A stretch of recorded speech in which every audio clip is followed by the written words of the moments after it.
Hello, Leo Sun Moon Rising and Venus Signs. Kamusta kayo? Sana po ay nasa mabuti kayong kalagayan. Welcome back po sa Star Tarot. Kung bago kayo dito, welcome din kayo. Thank you sa inyong support. I truly appreciate it. God bless you all. Leo, pauna mensahe po ninyo ay 8 of Swords.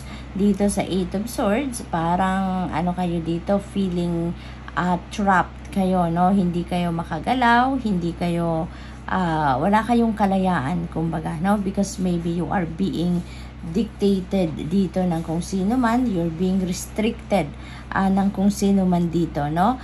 At maaaring hindi ninyo nagagawa yung gusto ninyong gawin kasi nga parang merong nagko-control sa inyo. What else? We have the Chariot, but wow, okay. So you are going to move forward from that situation. Since we have the Chariot, this is a moving on energy. So there could be realizations dito na bakit, diba? Bakit ko hahayaan na kontrolin ako ng ibang tao? This is my life, though I'm gonna run my own life. No, siguro Leo, maaaring ganun ang ganap dito for some of you. Definitely, you're going to move on. No? You're going to move forward from your life sa ngayon because the Chariot ay moving on energy. Probably then, ang iba sa inyo is you're going to head towards something na alam mo yun, yung decision kayo na puntahan gawin ang mga bagay na yan.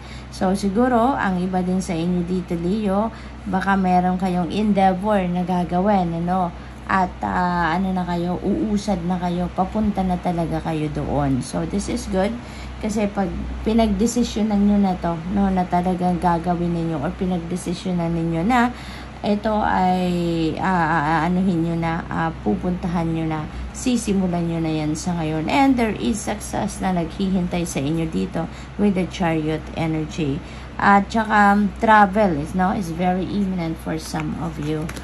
We have 8 of Pentacles. Masipag kayo, no, Leo? You are so masipag. At saka pag nagtatrabaho kayo, magugustuhan kayo ng employer ninyo kasi when you do something, when you work, you are making sure na to perfection, no, almost perfect, and ang gusto ninyo maging resulta, kaya tutok na tutok kayo sa inyong pagtatrabaho.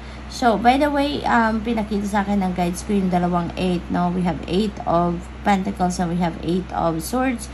So this is double 88, no? This is a very lucky number kasi number 8 is infinity and that is also material and financial success. So definitely merong tagumpay na naghihintay sa inyo pagdating sa kaperahang aspeto, no? So probably ang iba sa inyo dito will receive reward, no, financial reward. Maybe mabibigyan din kayo dito ng recognition, no, and it may have a financial counterpart, hindi ba? So good luck to that. We have Death energy. This is beautiful because Death energy is a transformation energy. So merong malaking pagbabago na maaaring maganap sa buhay ninyo sa ngayon. Maaaring magsisimula yan sa personal level ninyo, no? Kasi dito mabubuhayan kayo dito ng loob, babaguhin ninyo yung sitwasyon ninyo dito. You are coming out of this restrictive energy. Dito, may tagumpay na naghihintay sa inyo, may tagumpay din kayo dito. So, yung mga tagumpay na to is going to create new situation sa buhay ninyo, diba? Kaya, marami-rami ang parte ng buhay ninyo na magbabago dito. And, dito sa Death energy, meron din kayong mga babaguhin dito sa buhay ninyo na magsisimula sa pagtatanggal, no? Pagre-release ng kung sino man o ng kung ano man sa buhay ninyo. You're going to close that chapter sa buhay ninyo and you are going to start something fresh, no? Kung ano man yung hindi na nagsiserve ng inyong highest good, you are going to remove that at magagawa na kayo ng bagong sitwasyon sa buhay ninyo. We have Temperance. Ayan. So, Temperance is about healing, no? So, kung ano man yung sitwasyon ninyo sa ngayon, siguro na hindi masyadong favorable sa inyo or hindi masyadong maganda, maayos, that will be healed, magiging maayos na yan. And And patience is going to pay off, no? Sa ngayon, lalo-lalo na meron ditong mga rewards, recognition siguro na maaaring matanggap kayo from work, no? So, yung patience ninyo all this time, all these years na pinagtyagaan ninyo talaga ng bonggang-bongga ang inyong pagtatrabaho, pagmamahal ninyo sa inyong trabaho ngayon, it may pay off na.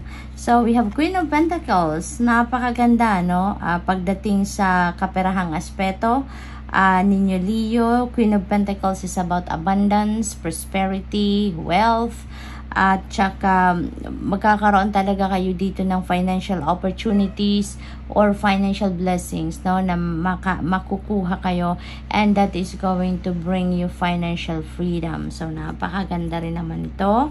We have Tower energy, malaking pagbabagong maaring mangyari, no? So, since we have Death energy, this is also transformation energy. There is ending and beginning dyan. Si Tower, ganun din, no? Kung dito kay Death energy, yung pagbabagong ito is kagustuhan ninyo, tatanggalin ninyo talaga ang ibang parte or yung ibang mga bagay-bagay or sitwasyon sa buhay ninyo because you think or you feel na hindi na yan nakakatulong sa inyo. Sa Tower energy, iba naman siya, no? This is something na hindi rin ninyo naman ito pinagplanuhan, no? This is the divine universe intervening in your circumstances at merong mga babaguhin sa buhay ninyo at this time.